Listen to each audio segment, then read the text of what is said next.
বনানীতে ধর্ষণ মামলার আসামি সাফাতের গাড়ি চালক ও দেহরক্ষী গ্রেফতার।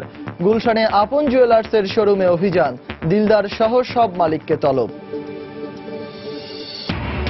রমজানে দাম নিয়ন্ত্রণে খোলা বাজারে টিসিবির 5টি পণ্য বিক্রি শুরু। সারা দেশে 185টি ট্রাকে বিক্রি হচ্ছে ভোগ্যপণ্য। চাহিদার তুলনায় সরবরাহ কমের অভিযোগ। পর্যাপ্ত মজুদ সত্ত্বেও এক সপ্তাহের ব্যবধানে ভোজ্য তেলের দাম বেড়েছে খাতুনগঞ্জে। মিল মালিকদের কারসাজি সহ নানা অজুহাত ব্যবসায়ীদের। লিখিত পরীক্ষার মাধ্যমে নিজস্ব প্রক্রিয়ায় একাদশ শ্রেণীতে শিক্ষার্থী ভর্তি করাতে পারবে নটরডেম হলিক্রস ও সেন্ট জোসেফ কলেজ, হাইকোর্টের আদেশ। এবং প্রযুক্তি খাতে বাংলাদেশের আকাশ ছোঁয়ার সম্ভাবনা, আঞ্চলিক সহযোগিতা বাড়ানোর ওপর গুরুত্ব আন্তর্জাতিক পর্যবেক্ষকদের। সরকারি সেবা পুরোপুরি ডিজিটাল করার তাগিদ।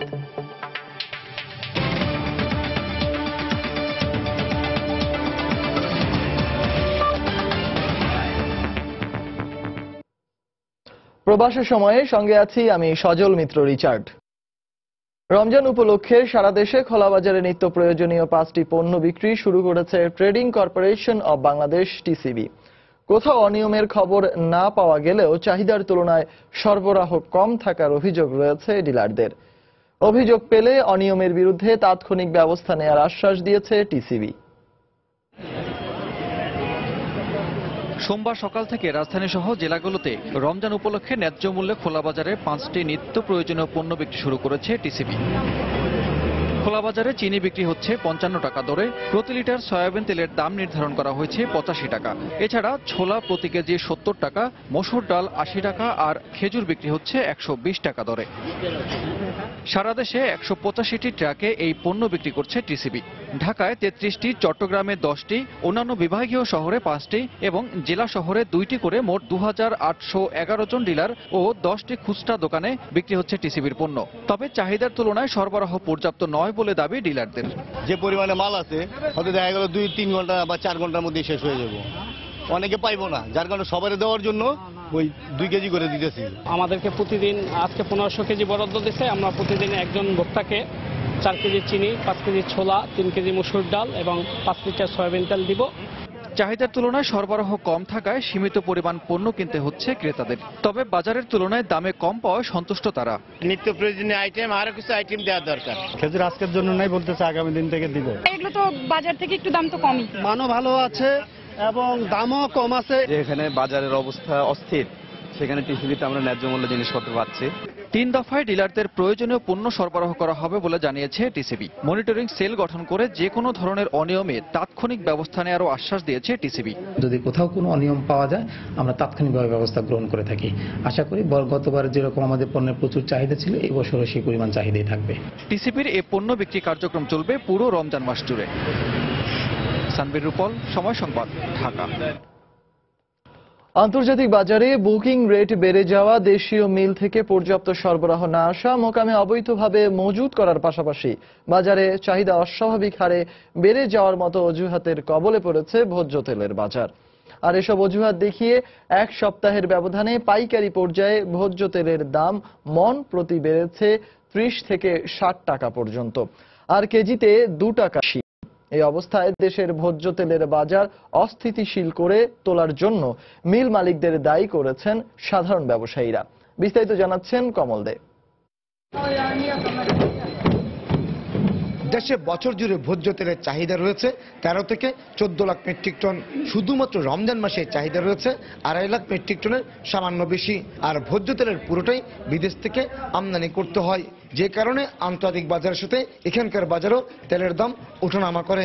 কিন্তু বর্তমানে দেশে পর্যাপ্ত মজুদ থাকা সত্ত্বেও বেড়ে চলেছে সব ধরনের ভোজ্য তেলের দাম। সামনে রমজান, সবাই মাল রাখতে যাচ্ছে, সামনে বাড়বে এই চিন্তা করে বাড়তেছে আর কি। আসলে এটা তো বুকিং নির্ভর, বুকিংটা একটু বাড়তে আসছে। আছে, যার কারণে রেটটা একটু বাড়ছে। এটা আবার বুকিং কমে গেলে রেটটাও কমে যাবে।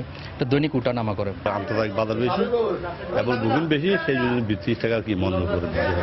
দেশের সবচেয়ে বড় ভোগ্যপণ্যের বাজার চট্টগ্রামের খাতুনগঞ্জে বর্তমানে প্রতিমন সয়াবিন 2980 থেকে 3000 টাকা, সুপার সয়াবিন প্রতিমন 2790 টাকা এবং পাম অয়েল 2590 টাকা দরে বিক্রি হচ্ছে।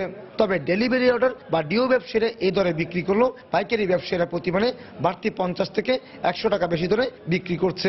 রমজান উপলক্ষে মানুষের চাহিদাটা বেড়ে যাওয়ায় একটু 15-20 টাকা করে পার মনে বাড়ছে। মিলের বিভিন্ন রকম ডেলিভারির সমস্যার কারণে আমরা পর্যাপ্ত পরিমাণ মাল ডেলিভারি করাতে পারতেছি না। ব্যবসায়ীরা বাজারে ভোজ্য তেলের ঘাটতির কথা বলল। চট্টগ্রাম কাস্টম হাউসের তথ্য অনুযায়ী চলতি বছরের এপ্রিল মাস পর্যন্ত 15.5 লাখ মেট্রিক টন ভোজ্য তেল দেশে আমদানি হয়েছে।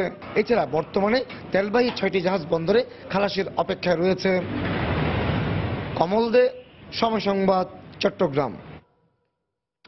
গ্রেফতার হলো বনানীর আলোচিত 2 ছাত্রী ধর্ষণ মামলার অন্যতম আসামি সাফাতের গাড়ি চালক বিল্লাল ও দেহরক্ষী রহমত আলী।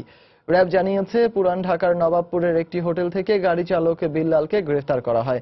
বিল্লালের কাছে থাকা মোবাইলটিও জব্দ করা হয়েছে। র্যাবের প্রাথমিক জিজ্ঞাসাবাদে সে ধর্ষণের পর ভিডিও চিত্র ধারণের কথা স্বীকার করে বলে জানায় র্যাব। অন্যদিকে দেহরক্ষী রহমত আলীকে গ্রেফতার করেছে ঢাকা মহানগর গোয়েন্দা পুলিশের একটি দল। এ সময় তার কাছ থেকে একটি শর্টগান ও 10 রাউন্ড গুলি উদ্ধার করা হয়। 5 আসামির মধ্যে এখনো পলাতক রয়েছে নাইম আশরাফ।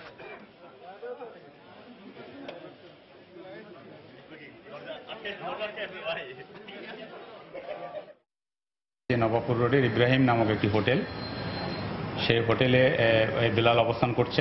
আনুমানিক 6টার দিকে আমরা তাকে গ্রেপ্তার করি। 2 জন যে ধর্ষণের যে শিকার, কে কার সাথে কোন রুমে অবস্থান করছে সে সব বিষয়ে জানে। মেয়ে 2টিকে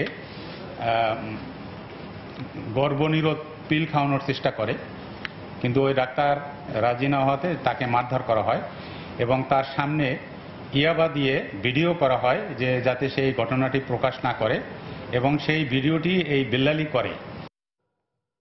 বনানীতে ধর্ষণের শিকার 2 ছাত্রীর নিরাপত্তা জোরদার করতে পুলিশের প্রতি আহ্বান জানিয়েছেন জাতীয় মানবাধিকার কমিশনের চেয়ারম্যান রিয়াজুল হক। প্রাথমিক তদন্তে ধর্ষণের ঘটনার সত্যতা পাওয়া গেছে উল্লেখ করে তিনি বলেন, এ মাসের মধ্যে এই ঘটনার তদন্ত শেষ করা হবে। সোমবার কারওয়ান বাজারে কমিশন কার্যালয়ে এক অনুষ্ঠান শেষে সাংবাদিকদের একথা বলেন তিনি। প্রাথমিকভাবে তদন্ত ঘটনার সত্যতা তারা পেয়েছে, তবে তারা এখন জিজ্ঞাসাবাদ করছে বিভিন্ন জায়গায়। হোটেল কর্তৃপক্ষকে বা তাদের কর্মকর্তাদের জিজ্ঞাসাবাদ হয়েছে। আশা করছি যে এই মাসের শেষ নাগাদ বা আগামী মাসের প্রথম সপ্তাহে আমরা আমাদের একটা পূর্ণাঙ্গ প্রতিবেদন এবং তার সাথে সাথে আমাদের কার বিরুদ্ধে আমরা কি অভিযোগ পেয়েছি এবং তার বিরুদ্ধে কি করণীয় সেভাবে সুস্পষ্ট সুপারিশ আমরা রাষ্ট্রের কাছে প্রেরণ করব। খুব দৃঢ়ভাবে পুলিশ প্রশাসনকে বলছি, এই 2টো মেয়েকে পুলিশ প্রশাসন নিশ্চিত করতে হবে। এর যদি কোনো গাফিলতি হয় তার জন্য পুলিশ প্রশাসন তার জন্য সম্পূর্ণভাবে দায়ী থাকবে।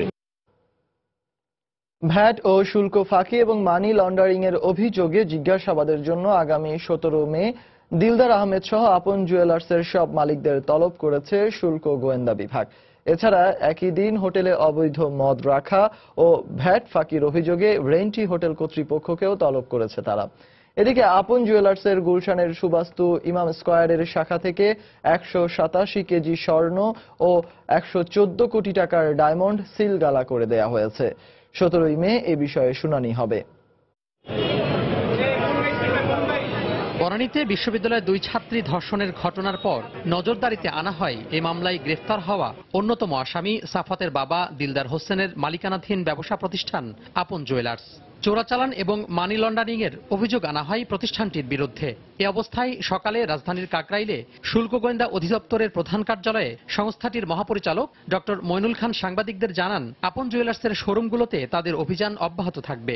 আমাদের যে কাস্টমস ডাটাবেজ আছে এসআইকোরা ওয়ার্ল্ড, সেখানে আমরা সার্চ করে দেখেছি তার বিল নাম্বার দিয়ে তার প্রতিষ্ঠানের নাম দিয়ে এই নামে কোনো বৈধ ডায়মন্ড এবং গোল্ড ইম্পোর্ট নেই। তো সুতরাং তার যে এত ব্যবসা করলেন, এখানে একটা অস্বচ্ছতার একটা বিষয় আমাদের কাছে প্রতিমান হয়েছে। মহাপরিচালক জানান, সুনির্দিষ্ট অভিযোগ পাওয়া গেলে অন্যান্য জুয়েলার্সের শোরুমেও অভিযান চালানো হবে। অন্যান্য জায়গা থেকেও যদি কোনো তথ্য আসে এবং কারোর বিরুদ্ধে যদি সুনির্দিষ্ট অভিযোগ আসে, আমরা যাচাই করে অবশ্যই এই বিষয়ে যদি অভিযান পরিচালনা করতে হয় আমরা সেটি করব। এদিকে দুপুরে উপপরিচালক সাইফুর রহমানের নেতৃত্বে রাজধানীর গুলশানে আপন জুয়েলার্সের প্রধান শাখায় অভিযানে নামে শুল্ক গোয়েন্দা অধিদপ্তর। আপন জুয়েলার্সের এই শোরুমে ইনভেন্টরি করে আমরা প্রায় 212 কেজি স্বর্ণালংকার আমরা পেয়েছি। এখানে আমরা ওনাদের পারচেজ ডকুমেন্ট আমরা চেয়েছি। ওনারা এই পর্যন্ত আমাদেরকে 25 কেজির পারচেজ ডকুমেন্ট দেখাতে পেরেছেন। এর আগে বাংলাদেশ ব্যাংকের কাছে শুল্ক গোয়েন্দা কর্তৃপক্ষ সাফাত আহমেদ এবং দিলদার আহমেদের অর্থের উৎস জানতে চিঠি দেয় ইতোমধ্যে তাদের ব্যাংক হিসাব চেয়েছে বাংলাদেশ ব্যাংক। তোহা খান তামিম, সময় সংবাদ, ঢাকা। প্রবাসের সময় আর থাকছে বক্তব্য দেয়াকে কেন্দ্র করে রাজশাহীতে বিএনপির কর্মী সভায় দুপক্ষের সংঘর্ষ, ভাঙচুর। গাইবান্ধায় পুলিশের ওপর হামলা মামলায় বিএনপির 22 নেতাকর্মী খালাস।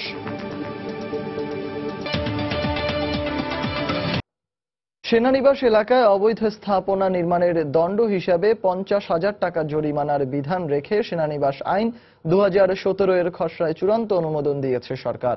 সোমবার সচিবালয়ে মন্ত্রিসভার বৈঠকে আইনটিতে অনুমোদন দেওয়া হয়। প্রধানমন্ত্রী শেখ হাসিনার সভাপতিত্বে মন্ত্রিসভার নিয়মিত বৈঠকে 1924 সালের ক্যান্টনমেন্ট অ্যাক্ট পুনর্বিন্যাস করে সেনানিবাস আইন 2017 এর খসড়ার চূড়ান্ত অনুমোদন দেওয়া হয়। এতে আইনের ধারায় তেমন কোনো পরিবর্তন না এলেও জরিমানা বেড়েছে আগের তুলনায়।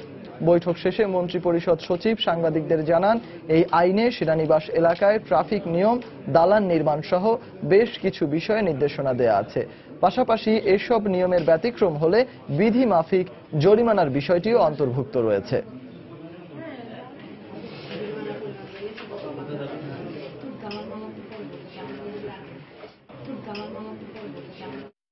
90 বছর পূর্বে যে ফি নির্ধারণ করা ছিল সেই ফিগুলো এবং জরিমানাগুলোর পরিমাণ বাড়ানো হয়েছে। 1924 সালের আইনে দালান সমাপ্তকরণের সময়সীমার ক্ষেত্রে জরিমানা ছিল না। এখন এখানে প্রস্তাব করা হয়েছে যে সময়সীমা বর্ধিত করার আবেদন 3 বারের অধিক বর্ধিত করার ক্ষেত্রে 20,000 টাকা জরিমানা এবং 5 বারের অধিক বর্ধিত করার ক্ষেত্রে 50,000 টাকার জরিমানার প্রস্তাব করা। অবৈধ নির্মাণের ক্ষেত্রে আগে শাস্তি ছিল 500 টাকা, এটা এখন কমপক্ষে 20,000, সর্বোচ্চ 50,000। 3টি কল্যাণ ট্রাস্টে অর্থ সহায়তা হিসেবে প্রধানমন্ত্রী শেখ হাসিনার হাতে 136 কোটি 20 লাখ টাকার অনুদানের চেক তুলে দিয়েছে বাংলাদেশ অ্যাসোসিয়েশন অব ব্যাংকস। সোমবার সন্ধ্যায় গণভবনে বিভিন্ন ব্যাংকের চেয়ারম্যান প্রধানমন্ত্রীর সঙ্গে সৌজন্য সাক্ষাৎ করে এসব অনুদানের চেক তুলে দেন। এর মধ্যে বঙ্গবন্ধু মেমোরিয়াল ট্রাস্টে 57 কোটি 45 লাখ, প্রধানমন্ত্রীর শিক্ষা সহায়তা ট্রাস্টে 50 কোটি 25 লাখ এবং সূচনা ফাউন্ডেশনে 28 কোটি 50 লাখ টাকার চেক দেয় অ্যাসোসিয়েশন। পরে ব্যবসায়ীরা তার অনুদানের চেক তুলে দেন। প্রধানমন্ত্রী এ সময় বলেন, প্রতিটি নাগরিকের শিক্ষা নিশ্চিত করতে সবাইকে এগিয়ে আসতে হবে। দেশের সামাজিক নানা কর্মকাণ্ডে আরো বেশি সম্পৃক্ত হতে বেসরকারি ব্যাংক মালিকদের প্রতি আহ্বান জানান প্রধানমন্ত্রী।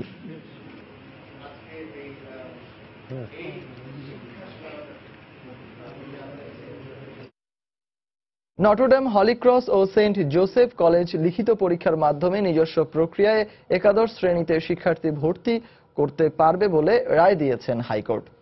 গত 9 মে থেকে সরকারি নীতিমালা অনুযায়ী অনলাইন ও SMS এর মাধ্যমে শুরু হয়েছে এবছর একাদশ শ্রেণীতে ভর্তি কার্যক্রম, যা মেনে নিয়ে দেশের 10টি শিক্ষা বোর্ডের 9,083টি প্রতিষ্ঠানের মধ্যে 9,080টি নির্দিষ্ট সময়ে ভর্তি কার্যক্রম শুরু করে। কিন্তু ওই 3টি কলেজ ভর্তি প্রক্রিয়া শুরু করেনি। কলেজ কর্তৃপক্ষের দাবি ছিল, সরকারি নীতিমালা অনুযায়ী সরাসরি অনলাইনের মাধ্যমে ভর্তি করালে মেধাবীরা বঞ্চিত হতে পারে।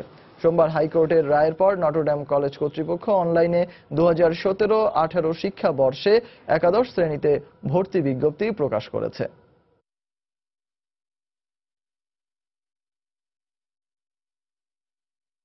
দেশের মানুষ ঐক্যবদ্ধ বলেই জঙ্গি দমন সম্ভব হচ্ছে বলে মন্তব্য করেছেন খাদ্যমন্ত্রী অ্যাডভোকেট কামরুল ইসলাম।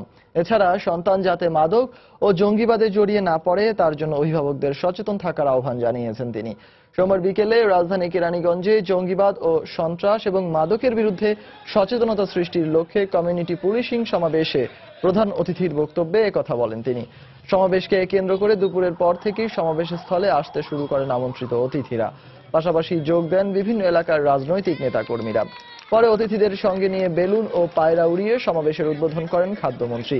এরপর সংক্ষিপ্ত আলোচনায় অংশ নেন ঢাকা রেঞ্জের ডিআইজি, জেলা প্রশাসক ও রাজনৈতিক নেতারা। মাদক ও সন্ত্রাস দমনে আইন শৃঙ্খলা বাহিনীকে সহায়তা করতে সকলের প্রতি আহ্বান জানান তারা। ঢাকা জেলার এসপি মহোদয়, বিশেষ অতিথি হিসেবে উপস্থিত আছেন আমাদের প্রতিবেদন বা মাদ্রাসার যে আমাদের মুহাদ্দিস যারা আছেন তাদের প্রতি অনুরোধ রাখবো, ধর্মের সঠিক ব্যাখ্যা আপনারা দিবেন এবং আপনারা আপনাদের সন্তানদের এই জঙ্গিবাদ থেকে মুক্ত রাখার জন্য আপনাদের সন্তানদের সঠিক ধর্মীয় নীতি কথাগুলো আপনারা তাদের সামনে তুলে ধরবেন। এই পুলিশের সহযোগিতা যদি আমরা করি, আমরা তাদের সহযোগিতা যদি নেই এবং সবাই যদি বন্ধু হিসাবে যদি আমরা কাজ করি, ইনশাল্লাহ সমাজে জঙ্গি থাকতে পারে না, সমাজে মাদকের এই করার গ্রাস থেকে আমরা সমাজকে মুক্ত করবই। বাংলাদেশ জঙ্গিবাদের কবল থেকে আজকে বাংলাদেশের এই যে তাদের যে হিংস্র ছবল জঙ্গিবাদের এবং আমাদের আইন শৃঙ্খলা রক্ষাপ্রেমী যেভাবে তাদেরকে দমন করছে, ইনশাল্লাহ বাংলাদেশে ভবিষ্যতে জঙ্গি যেমনিভাবে আজকে সর্বদা নাই, যেমনিভাবে গণবাহিনী নাই, এমন এক সময় আসবে বাংলাদেশে জঙ্গি থাকতে পারে না। দায়িত্বের 2 বছরে টার্গেটের তুলনায় 30% কাজ কম হলেও সবার সহযোগিতা নিয়ে আগামী দিনে নতুন ঢাকা গড়ার অঙ্গীকার করলেন উত্তরের মেয়র আনিসুল হক। রাজধানীর একটি হোটেলে গণমাধ্যমের শীর্ষ কর্তাদের সঙ্গে মত বিনিময়কালে তিনি একথা বলেন। এ সময় মেয়র আরো বলেন, নানা প্রতিবন্ধকতা থাকলেও একটি আধুনিক ঢাকা গড়ার লক্ষ্যে কাজ করে যাচ্ছেন উত্তর সিটির সদস্যরা। দায়িত্বের 2 বছর, হঠাৎ রাজনীতিতে এসে চমক দেখানো আনিসুল হক নগর উন্নয়নে কি চমক রাখেন তা নিয়ে কৌতূহল ছিল। তেজগাঁও ট্রাক স্ট্যান্ড অবৈধ দখলদারদের হাত থেকে উদ্ধার, বনানীতে স্বাধীনতা বিরোধী মোনায়েম খাঁর বাড়ি ভেঙে সড়ক উদ্ধার, দূতাবাসের দখলে থাকা ফুটপাত উদ্ধার, 83 বর্গ কিলোমিটার সিটি কর্পোরেশনের রাস্তা ফুটপাত সংস্কার সহ তার নানা জনকল্যাণমুখী কাজ প্রশংসা পেয়েছে। তবে মেয়রের সাথে মত বিনিময়কালে গণমাধ্যমের শীর্ষ কর্মকর্তারা এখনো নানা সীমাবদ্ধতার কথা তুলে ধরেন।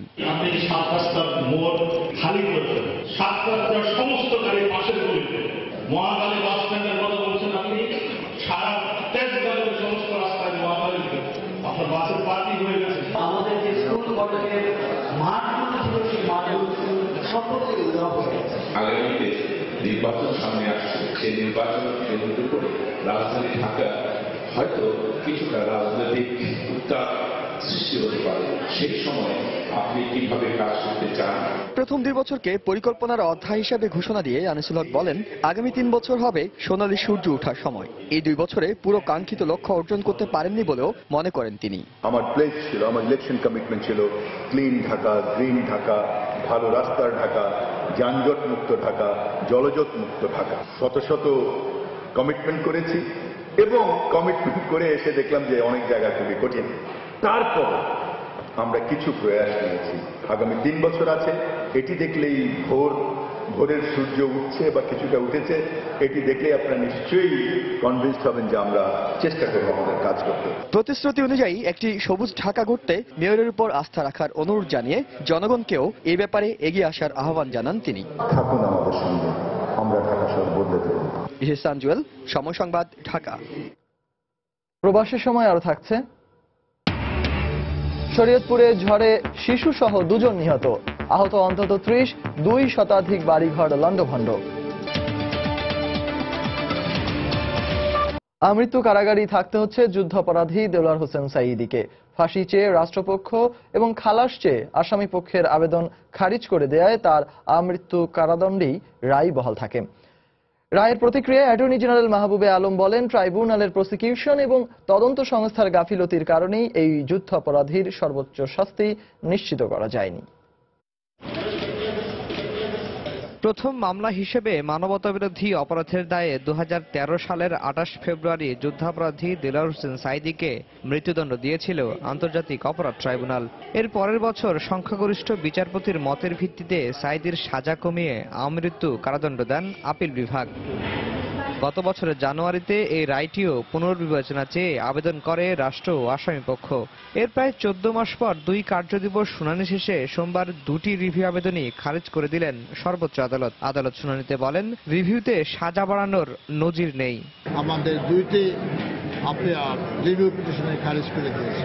এটা সর্বোচ্চ আদালতের রায়, অবশ্যই এর ব্যাপারে আমাদের কিছু বলার নেই। এরকম কোনো উদাহরণ নাই যে রিভিউতে মৃত্যুদণ্ড দেওয়া হয়েছে যাবজ্জীবন কারাদণ্ড থেকে, কিন্তু এই মামলাটি হয়েছে একটি বিশেষ আইনের, এবং সে আইনের কথা বলেই আমি আমার রিভিউ পিটিশন দায়ের করেছিলাম যে হত্যাকাণ্ডে কেউ অংশগ্রহণ করে থাকে, যেইভাবেই অংশগ্রহণ করুক না কেন, তাকে তার প্রাপ্য সাজা হলো মৃত্যুদণ্ড।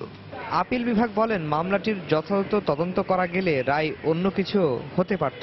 এ কারণে সাঈদীর ফাঁসি বহাল না হওয়ার জন্য অ্যাটর্নি জেনারেল দুষছেন ট্রাইব্যুনালের প্রসিকিউশন ও তদন্ত সংস্থার গাফিলতিকেই। এই ব্যাপারে আদালতের উপর দোষ না দিয়ে এই প্রসিকিউশন বা ইনভেস্টিগেশন, আমি মনে করি এই সমস্ত তথ্যপত্র যেভাবে উপস্থাপিত করা উচিত ছিল সেটা করা হয়নি বলেই আজকে আমরা তার ফাঁসির আদেশ পেলাম না। সরকারি সুযোগ সুবিধা নেয়ার পরও ট্রাইব্যুনালের প্রসিকিউটরদের 71-এর ঘাতক দালাল নির্মূল কমিটির অনুষ্ঠানে যাওয়াকে অসদাচরণ হিসেবে দেখছেন আপিল বিভাগ। আফজাল হোসেন, সময় সংবাদ, ঢাকা। কেন্দ্রীয় নেতাদের উপস্থিতিতে রাজশাহীতে বিএনপির কর্মী সভায় দুপক্ষের দফায় দফায় সংঘর্ষ হয়েছে। এ সময় বেশ কিছু চেয়ার ভাঙচুর করা হয়। এ ঘটনায় 3 জনকে আটক করেছে পুলিশ। প্রত্যক্ষদর্শীরা জানান, সোমবার নগরীর একটি কমিউনিটি সেন্টারে বিএনপির কর্মী সভা শুরু হয়। এ সময় স্থায়ী কমিটির সদস্য গয়েশ্বর চন্দ্র রায় সেখানে উপস্থিত ছিলেন। সভায় মহানগর যুবদলের নবগঠিত কমিটির সাধারণ সম্পাদক মাহফুজুর রহমান রিটন বক্তব্য দেওয়ার সময় যুবদলের পদবঞ্চিত নেতাকর্মীরা বিক্ষোভ করে। এক পর্যায়ে কমিউনিটি সেন্টারের বাইরে রিটনের সমর্থক ও পদবঞ্চিত নেতাকর্মীরা সংঘর্ষে জড়িয়ে পড়ে। এ সময় চেয়ার ছোড়াছুড়ি ও ভাঙচুর করে তারা। পরে পুলিশ এসে পরিস্থিতি নিয়ন্ত্রণে আনে। সংঘর্ষে উভয় পক্ষের অন্তত 10 জন আহত হয়েছেন।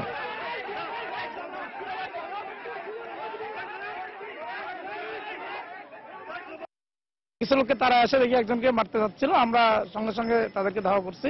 যারা মারামারি করছিল তাদের মধ্যে 3 জনকে অ্যারেস্ট করছি এবং ছত্রভঙ্গ করে দিচ্ছি। গাইবান্ধায় পুলিশের ওপর হামলার ঘটনায় দায়ের করা মামলায় জেলা বিএনপির 22 নেতাকর্মীকে খালাস দিয়েছেন আদালত। সোমবার দুপুরে জেলার দ্রুত বিচার আদালতের বিচারক মইনুল হাসান ইউসুফ এ আদেশ দেন। মামলার বিবরণে জানা যায়, 2013 সালের 1 ডিসেম্বর বিএনপি ও জামায়াতের নেতাকর্মীরা শহরে একটি বিক্ষোভ মিছিল বের করেন। এ সময় মিছিলটিতে পুলিশ বাধা দিলে তাদের সঙ্গে ধাওয়া পাল্টা ধাওয়ার ঘটনা ঘটে। পরে এ ঘটনায় পুলিশ বাদী হয়ে জেলা বিএনপির সাধারণ সম্পাদক গাউসুল আজম ডলার ও জেলা জামায়াতের আমির সহ 23 জনকে আসামি করে সদর থানায় মামলা দায়ের করেন। পরে দীর্ঘ বিচারিক কার্যক্রম শেষে আজ 22 আসামিকে বেকসুর খালাস দেন আদালত। এছাড়া মামলার অপর আসামি ডলার মৃত্যুবরণ করায় মামলা থেকে তাকে অব্যাহতি দেওয়া হয়েছে। এবার প্রবাসের খবর। সফটওয়্যার প্রযুক্তি খাতে বাংলাদেশের আকাশ ছোঁয়ার সম্ভাবনার কথা তুলে ধরে আঞ্চলিক সহযোগিতা বাড়ানোর উপর গুরুত্ব আরোপ করেছেন আন্তর্জাতিক পর্যবেক্ষকরা। একই সঙ্গে কৃষি ও তৈরি শিল্প খাতে বিভিন্ন সুযোগ সুবিধা নিশ্চিতের পাশাপাশি সরকারি সেবাসমূহ পূর্ণ ডিজিটাল করা হলে বাংলাদেশ সহজেই 8% প্রবৃদ্ধি অর্জন করবে বলেও আশাবাদ ব্যক্ত করেন তারা। বোস্টনের হার্ভার্ড বিশ্ববিদ্যালয়ের বাংলাদেশ ডেভেলপমেন্ট কনফারেন্সে একথা বলেন প্রতিনিধিরা। বোস্টনের হার্ভার্ড বিশ্ববিদ্যালয় থেকে টি.এম. মামুনের পাঠানো ছবি ও শিহাবুদ্দিন কিসলুর পাঠানো তথ্য নিয়ে ডেস্ক রিপোর্ট। শুক্রবার বাংলাদেশে জাতিসংঘের টেকসই উন্নয়ন লক্ষ্যমাত্রা অর্জন বিষয়ক 7 পর্বের বিশেষ এক সেমিনার অনুষ্ঠিত হয় বোস্টনের হার্ভার্ড বিশ্ববিদ্যালয়ে। এতে বক্তব্য রাখেন হার্ভার্ড, এমআইটি সহ বিভিন্ন বিশ্ববিদ্যালয়ের গবেষক, অর্থনীতিবিদ, থিঙ্ক ট্যাঙ্ক ও বিভিন্ন বেসরকারি সংস্থার প্রতিনিধিরা। এ সময় পাবলিক প্রাইভেট পার্টনারশিপে বাংলাদেশ বিশ্বে নেতৃত্ব দিচ্ছে বলে জানান এমআইটির সায়েন্স অ্যান্ড টেকনোলজির পরিচালক রবার্ট স্টোনার। পাবলিক প্রাইভেট পার্টনারশিপে বাংলাদেশ কেবলমাত্র নিজেদেরকে প্রতিষ্ঠিতই করেনি, তারা এখন এক্ষেত্রে বিশ্বে নেতৃত্ব দিচ্ছে। আপনারা যদি বাংলাদেশে যান তবে দেখবেন সোলার প্যানেলের মাধ্যমে কিভাবে তারা প্রত্যন্ত অঞ্চলেও ঘরে ঘরে বিদ্যুৎ পৌঁছে দিচ্ছে। এটা নিঃসন্দেহে বাংলাদেশের জন্য বড় অর্জন। তৈরি শিল্পে বাংলাদেশের নারী শ্রমিকদের প্রযুক্তির মাধ্যমে বেতন পাওয়ার বিষয়টিকেও এ খাতে গুরুত্বপূর্ণ অগ্রগতি বলে অভিহিত করেন ইন্টারন্যাশনাল ফিনান্সিয়াল ইনস্টিটিউটের মরা ফেরেল।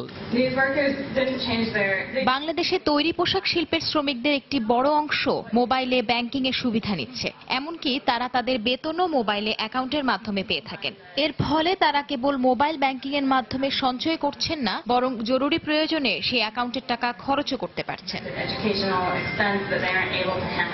এদিকে আগামী 2030 সালের মধ্যে বাংলাদেশের প্রতিটি ঘরে ঘরে বিদ্যুৎ পৌঁছাবে বলে আশাবাদ ব্যক্ত করেন সামিট গ্রুপের চেয়ারম্যান আজিজ খান। এছাড়াও সফটওয়্যার প্রযুক্তি খাতে আন্তর্জাতিক আর্থিক প্রতিষ্ঠানগুলোকে বাংলাদেশের পাশে দাঁড়ানোর আহ্বানের পাশাপাশি ট্যারিফ কমানো এবং সরকারকে রফতানি বৃদ্ধিতে এ খাতে 10% সাবসিডি দেওয়ার পরামর্শ দেন সেমিনারে যোগ দেয়া প্রতিনিধিরা। সময় সংবাদ, যুক্তরাষ্ট্র। বিশিষ্ট লেখক, নাট্যকার, চলচ্চিত্রকার হুমায়ুন আহমেদের স্মরণে নিউ ইয়র্কে দিনব্যাপী হুমায়ুন মেলা অনুষ্ঠিত হয়েছে। হুমায়ুন আহমেদের প্রিয় এই শহরে প্রথমবারের মতো এ মেলা অনুষ্ঠিত হলো। হুমায়ুনের স্মৃতি বিজড়িত দিন স্মরণের পাশাপাশি নিউ ইয়র্কে প্রতি বছর হুমায়ুন মেলার স্বপ্ন দেখেন হুমায়ুন পত্নী মেহের আফরোজ শাওন। যুক্তরাষ্ট্র প্রতিনিধি শিহাবুদ্দিন কিসলোর রিপোর্ট। রোববার জ্যাকসন হাইটসের বেলাজিনো পার্কিং লটে আয়োজিত হুমায়ুন মেলায় প্রদর্শনী করা হয় তার লেখা জনপ্রিয় সব বইয়ের। ফিতা কেটে বেলুন উড়িয়ে অনুষ্ঠানের উদ্বোধন করেন হুমায়ুন আহমেদের স্ত্রী মেহের আফরোজ শাওন। এ সময় তার পাশে ছিল বড় ছেলে নিশাদ হুমায়ুন। অনেক ধন্যবাদ। আমাদের মাঝে বেশ কয়েক দফা বৃষ্টি ঝরলেও অনুষ্ঠানের সময় ঝলমলে আকাশ যেন হেসে ওঠে হুমায়ুন মেলার জন্যই। দর্শক হৃদয়ে অম্লান হয়ে থাকবে হুমায়ুন, এমনটাই আশা শাওনের। প্রথমবারের মতো আয়োজিত হচ্ছে হুমায়ুন মেলা এবং আমি নিশ্চিত আপনারা এখানে যারা আছেন তাদের সবারই হৃদয়ের অনেক আপন মানুষ হুমায়ুন আহমেদ। আপনাদের হৃদয়ে যেভাবে আপনারা হুমায়ুন আহমেদকে স্থান দিয়েছেন, আজীবন আপনাদের হৃদয়ের সেই সর্বোচ্চ আসনে হুমায়ুন আহমেদ থাকবেন সেই আশা রাখছি। প্রতি বছর আমরা হুমায়ুন আহমেদকে যেন স্মরণ করতে পারি হুমায়ুন আহমেদের প্রিয় শহর নিউ ইয়র্কে। সর্বস্তরের মানুষের হৃদয়ে জায়গা করে নিয়েছে হুমায়ুন আহমেদের লেখা। তার সাহিত্য মধ্যবিত্ত সমাজের চিত্রকে তুলে এনে বাংলা সাহিত্যে নতুন মাত্রা দিয়েছে বলে সেমিনারে মন্তব্য করেন অধ্যাপক মঞ্জুরুল ইসলাম। পাশাপাশি হুমায়ুন সাহিত্য ইংরেজিতে অনুবাদের উপর গুরুত্ব আরোপ করেন তিনি। আমি নিশ্চিত যদি তার সাহিত্য অনুদিত হতো ইংরেজি ভাষায়, ইংরেজ ভাষাভাষী অনেকেই এখানে আসতেন তাকে সম্মান জানাতে। সেই সম্ভাবনা এখনো আছে। আমি আশা করি তার কাজগুলি যদি ইংরেজিতে অনুদিত হয়, এবং সেটি হবে আমি নিশ্চিত, তখন এই মেলার পরিসরটা এমনিতেই বেড়ে যাবে। মেলা মঞ্চে হুমায়ুনের লেখা জনপ্রিয় গানগুলো পরিবেশন করেন শিল্পী দিলরুবা খান, সেলিম চৌধুরী, রিজিয়া পারভিন, চন্দনা মজুমদার সহ আরো অনেকে। শিহাবুদ্দিন কিসলু, সময় সংবাদ, নিউ ইয়র্ক, যুক্তরাষ্ট্র। অর্থনৈতিক উন্নয়নের পাশাপাশি কুসংস্কার মুক্ত অসাম্প্রদায়িক চেতনার দেশ গড়তে যার যার অবস্থান থেকে অবদান রাখতে প্রবাসীদের প্রতি আহ্বান জানিয়েছেন জাতিসংঘে বাংলাদেশের স্থায়ী প্রতিনিধি মাসুদ বিন মোমেন। রবীন্দ্র জয়ন্তী উপলক্ষে নিউ ইয়র্কের সাংস্কৃতিক অনুষ্ঠান ও আলোচনা সভায় দেয়া বক্তৃতায় একথা বলেন তিনি। এর মিডিয়া পার্টনার ছিল সময় টেলিভিশন। অনুষ্ঠানে স্থানীয় শিল্পীরা তাদের বিভিন্ন উপস্থাপনা তুলে ধরেন। উপস্থিত প্রবাসী দর্শনার্থীরা মনোমুগ্ধকর এই আয়োজন উপভোগ করেন। অনুষ্ঠানের উদ্বোধন শেষে মাসুদ বিন মোমেন বলেন, বাঙালির অসাম্প্রদায়িক সাংস্কৃতিক ঐতিহ্য রক্ষা ও সমাজের নারীর ক্ষমতায়ন প্রতিষ্ঠায় রবীন্দ্র সাহিত্যকে লালন করা জরুরি।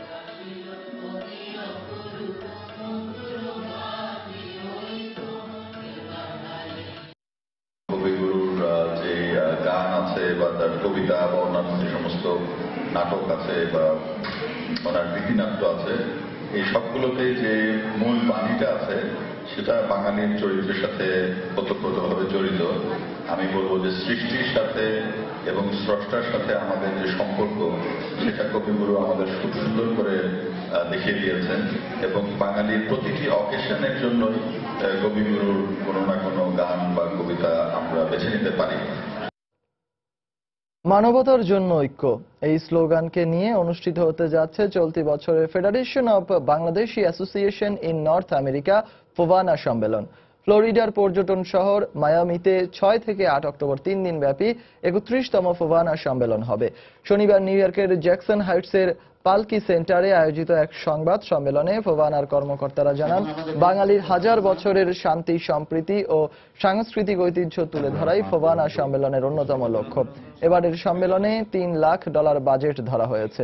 প্রবাসের প্রায় 100টি সামাজিক ও সাংস্কৃতিক সংগঠন এ সম্মেলনে অংশ নেবে বলে সংবাদ সম্মেলনে আশা প্রকাশ করা হয়। আপনারা তারিখে যে কনভেনশন হবে যারা লন্ডনে নিযুক্ত বাংলাদেশ হাই কমিশনের প্রেস মিনিস্টার নাদিম কাদিরের লেখা মুক্তিযুদ্ধ অজানা অধ্যায় গ্রন্থের প্রকাশনা হয়েছে। লন্ডনের মাইক্রো বিজনেস সেন্টারে এ অনুষ্ঠানে প্রধান অতিথি ছিলেন আব্দুল গাফফার চৌধুরী। তিনি বলেন, শহীদ মুক্তিযোদ্ধার সন্তান নাদিম কাদির রচিত বইটি একজন অনুসন্ধানী সাংবাদিকের নিরপেক্ষ দৃষ্টিকোণ থেকে লেখা। গ্রন্থটি মহান মুক্তিযুদ্ধের সঠিক ইতিহাস জানতে সহায়ক ভূমিকা পালন করবে বলেও আশাবাদ ব্যক্ত করেন তিনি। নবাবউদ্দিনের সভাপতিত্বে সায়েম চৌধুরীর সঞ্চালনায় বিশেষ অতিথি ছিলেন হাই কমিশনার নাজমুল কাওনাইন। উন্মোচিত গ্রন্থের ওপর আলোচনা করেন সাবেক press minister Syed Badrul Ahsan, London Bangla press ক্লাবের সভাপতি সৈয়দ নাহাস পাশা এবং ইসাক কাজল।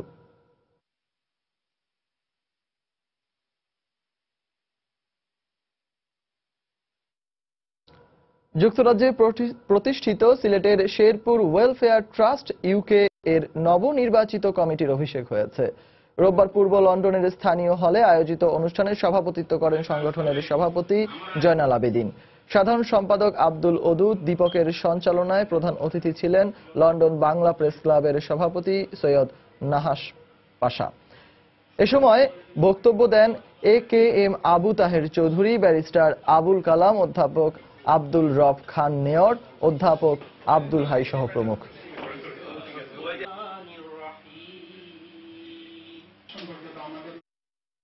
ধর্মনিরপেক্ষ গণতন্ত্রের কোনো বিকল্প নেই উল্লেখ করে বাংলাদেশে ধর্মনিরপেক্ষ সরকার থাকলে ভারতের সঙ্গে সুসম্পর্ক বজায় থাকবে বলে মন্তব্য করেছেন ঘাতক দালাল নির্মূল কমিটির আহ্বায়ক শাহরিয়ার কবির।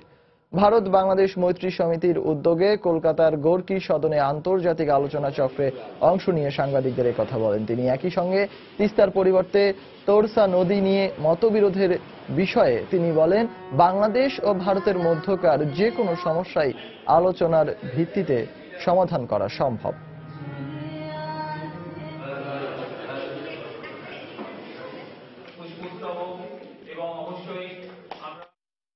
আমি এ ব্যাপারে আশাবাদী যে তিস্তার জলবন্টনের সমস্যা যেভাবে আমরা ফারাক্কার গঙ্গার জলবন্টন চুক্তি যেটা আমরা করেছি, সেরকম তিস্তা এবং অন্যান্য অভিন্ন নদী, 54টা অভিন্ন নদী আছে আমাদের, সবগুলোর ব্যাপারে আমরা বন্ধুত্বপূর্ণ পরিবেশে আলোচনা করে, এটা হচ্ছে উইন উইন সিচুয়েশন, এটা কেউ হারবে কেউ জিতবে না, আমাদের সকলেরই এটা দেখতে হবে, লাভ ক্ষতির বিষয়টা দেখতে হবে।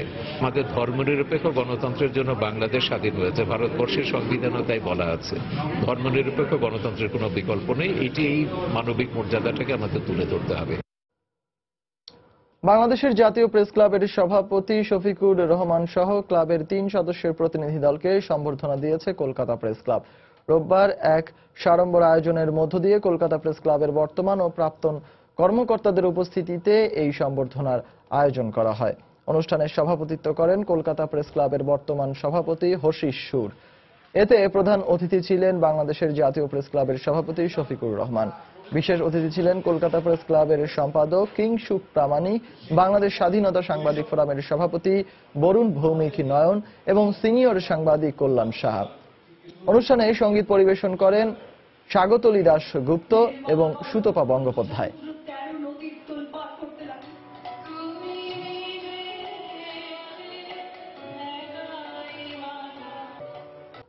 আগামী নির্বাচন সামনে রেখে বাংলাদেশের অভ্যন্তরীণ পরিস্থিতি গভীরভাবে পর্যবেক্ষণ করছে ইউরোপীয় ইউনিয়ন। একই সাথে হেফাজতে ইসলাম সহ ধর্মভিত্তিক রাজনৈতিক দলগুলোর সঙ্গে সরকারের আলোচনার বিষয়টিকেও তারা গুরুত্ব দিচ্ছে। সোমবার রাজধানীর মতিঝিলে MCCI কার্যালয়ে এক অনুষ্ঠানে একথা জানান বাংলাদেশে নিযুক্ত ইইউর রাষ্ট্রদূত Pierre মায়াদুন। Business people from Europe will scrutinize with the ইউরোপের ব্যবসায়ী ও আমরা কূটনীতিকরা বাংলাদেশে আগামী নির্বাচনকে সামনে রেখে হেফাজতে ইসলামের সাথে সরকারের আলোচনা সহ সার্বিক পরিস্থিতি গভীরভাবে পর্যবেক্ষণ করছি। ইউরোপীয় ইউনিয়ন আশা করে যে আগামী নির্বাচনকে ঘিরে বাংলাদেশে 2013 সালের মতো পরিস্থিতির সৃষ্টি হবে না। from what has happened in 2013 and 2014. শরীয়তপুরে আকস্মিক ঝড়ে শিশুসহ 2 জন নিহত হয়েছেন। আহত হয়েছেন অন্তত 30 জন। লন্ডভন্ড হয়ে গেছে দোকান ও বসতঘর সহ 2 শতাধিক বাড়িঘর। অন্যদিকে মুন্সিগঞ্জে মসজিদ ও মন্দির সহ 2 শতাধিক বাড়িঘর বিধ্বস্ত হয়েছে। ভয়াবহ এ ঝড়ে আহত হয়েছেন 20 জন। জেলা প্রতিনিধিদের পাঠানো তথ্য ও ছবি নিয়ে ডেস্ক রিপোর্ট। শরীয়তপুরের নড়িয়া ও ভেদরগঞ্জ উপজেলার 4 ইউনিয়নে দোকান ও বসতঘর সহ 2 শতাধিক বাড়িঘর লন্ডভন্ড হয়ে গেছে। এতে গৃহহীন হয়ে পড়েছেন সহস্রাধিক মানুষ। ভয়াবহ এ ঝড়ে চরপাইয়াতলী গ্রামের বেগম আক্তার ও নোয়াপাড়া এলাকায় নীরব নামে এক শিশু মারা গেছে। আহত হয়েছেন অর্ধ শতাধিক মানুষ। এদের মধ্যে 30 জনকে স্থানীয় বিভিন্ন হাসপাতালে ভর্তি করা হয়েছে। আমার দোকানপাটের কাপড় চোপড় যা আছে, শাড়ির লুঙ্গি, থান কাপড় মান কাপড় যা আছে সম্পূর্ণ আমার চাল ঘর দরজা যা আছে সম্পূর্ণ উড়ে লয়ে গেছে, একবারে শেষ। মসজিদ বাজারে ছিল অনেক উড়ে নিয়েছে। 5 মিনিটের মতো লাগলো যে বাজারটা একেবারে ভেঙেছে, টাস করে দিল। প্রায় 200-250 বাড়িঘর মনে করেন 5 মিনিট 7 মিনিটের ভিতরে আকাশের উপরে উঠে নিয়ে গেছে। ঠিক আছে, এগুলা ঝড় তুফানে উড়ে কই নিয়ে ফালাইছে, এগুলো আমরা নিজেরও বলতে পারি না। আমরা এখানে তালিকা তৈরি করে তাদের ঘর যাতে আমরা নির্মাণ করতে পারি, তাদের বাসস্থান নির্মাণের জন্য যাবতীয় সহযোগিতা করার সবকিছুই আমরা করব। এদিকে একই সময়ে মুন্সিগঞ্জের শ্রীনগর উপজেলার ভাগ্যকুল, রাড়িখাল ও বাগড়া সহ 5 ইউনিয়নের 2 শতাধিক বসতঘর লন্ডভন্ড হয়ে গেছে। উপড়ে গেছে বৈদ্যুতিক খুঁটি ও অসংখ্য গাছপালা। এতে আহত হয়েছেন অন্তত 20 জন। এছাড়া ভয়াবহ এ ঝড়ে 10টি গবাদি পশু মারা গেছে। ফেরদৌস নির্ঝর, সময় সংবাদ। দেশের বাইরের খবর। বড় ধরনের পারমাণবিক হামলার সক্ষমতার জানান দিতেই সম্পূর্ণ নতুন ধরনের ক্ষেপণাস্ত্র উৎক্ষেপণের দাবি করেছে উত্তর কোরিয়া। ক্ষেপণাস্ত্রটি 2000 কিলোমিটার উচ্চতায় উঠেছে বলে দাবি তাদের। বিশেষজ্ঞরা বলছেন কৌণিক গতিপথে পাঠানো হলে তা 4000 মাইলেরও বেশি দূরে যেতে পারত। উত্তর কোরিয়ার এমন একের পর এক ক্ষেপণাস্ত্র পরীক্ষার ঘটনায় চিন্তিত দক্ষিণ কোরিয়ার নতুন প্রশাসন। তবে তাদের এই সক্ষমতার সত্যতা যাচাইয়ে আরো বেশি পর্যবেক্ষণ দরকার বলে মনে করছে সিউল। পিয়ংইয়ং এর এই ক্ষেপণাস্ত্র পরীক্ষাকে নতুন হুমকি হিসেবে উল্লেখ করেছে জাপান। এর বিরুদ্ধে পরবর্তী পদক্ষেপ গ্রহণের বিষয়ে যুক্তরাষ্ট্র, দক্ষিণ কোরিয়া সহ অন্যান্য দেশের সঙ্গে কূটনৈতিক আলোচনার মাধ্যমে কাজ করার কথা জানায় তারা।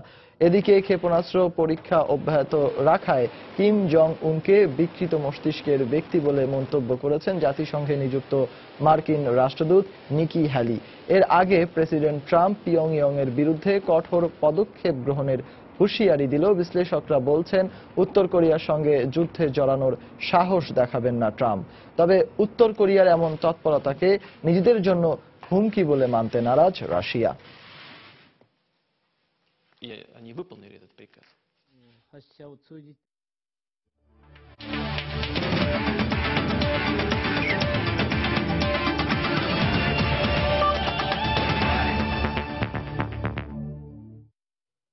জানাবো ডিপিএল এর খবর। জয়ের ধারা ধরে রেখেছে গাজী গ্রুপ ক্রিকেটার্স। ফতুল্লায় খেলাঘর সমাজ কল্যাণ সমিতিকে 7 উইকেটে হারিয়েছে নাদিফ চৌধুরীর দল। শুরুতে ব্যাট করে 7 উইকেটে 175 রান করে খেলাঘর। জবাবে মাত্র 3 উইকেট হারিয়ে লক্ষ্যে পৌঁছে যায় গাজী গ্রুপ ক্রিকেটার্স। ম্যাচ সেরা হয়েছেন বিজয়ী দলের আবু হায়দার রনি। খান সাহেব ওসমান আলী স্টেডিয়ামে সকালে বৃষ্টির কারণে ম্যাচের ওভার কমিয়ে 47-এ নামিয়ে আনা হয়। টস জিতে ব্যাট করতে নেমে শুরুতেই সালাউদ্দিন পাপুর উইকেট হারায় খেলাঘর। তবে রাফসানকে নিয়ে 52 রানের জুটি গড়ে রানের চাকা সচল রাখেন রবিউল। দলীয় 69 রানে ব্যক্তিগত 41 রান করে রবিউলের বিদায়ের পর দ্রুতই রাফসানকে ফেরান আবু হায়দার রনি। তবে অমিত মজুমদারের 49 ও নাজিমউদ্দিনের 25 রানে 7 উইকেট হারিয়ে 175 রান করে খেলাঘর। 35 রানে 4টি উইকেট নিয়েছেন আবু হায়দার রনি। ছোট সংগ্রহ তাড়া করতে নেমে শুরুটা ভালো হয়নি গাজীরও। মাত্র 22 রানে জহুরুল ও মুমিনুলের উইকেট হারায় তারা। তবে এনামুল হক 67 রান করে দলকে জয়ের কক্ষপথে রাখেন। এরপর সোহরাওয়ার্দী শুভর অপরাজিত 58 ও পারভেজ রসুলের অপরাজিত 42 রানে মাত্র 3 উইকেট হারিয়ে জয় নিশ্চিত করে গাজী গ্রুপ ক্রিকেটার্স।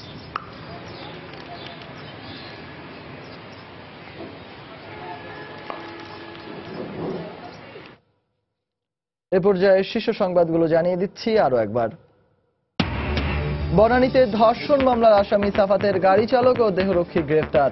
গুলশানে আপন জুয়েলার্সের শোরুমে অভিযান, দিলদার সহ সব মালিককে তলব। রমজানে দাম নিয়ন্ত্রণে খোলা বাজারে টিসিবির 5টি পণ্য বিক্রি শুরু। সারা দেশে 185টি ট্রাকে বিক্রি হচ্ছে ভোগ্য পণ্য। চাহিদার তুলনায় সরবরাহ কমের অভিযোগ। পর্যাপ্ত মজুদ সত্ত্বেও এক সপ্তাহের ব্যবধানে ভোজ্য তেলের দাম বেড়েছে খাতুনগঞ্জে। মিল মালিকদের কারসাজি সহ নানা অজুহাত ব্যবসায়ীদের। লিখিত পরীক্ষার মাধ্যমে নিজস্ব প্রক্রিয়ায় একাদশ শ্রেণীতে শিক্ষার্থী ভর্তি করাতে পারবে নটরডেম, হলিক্রস ও সেন্ট জোসেফ কলেজ। হাইকোর্টের আদেশ।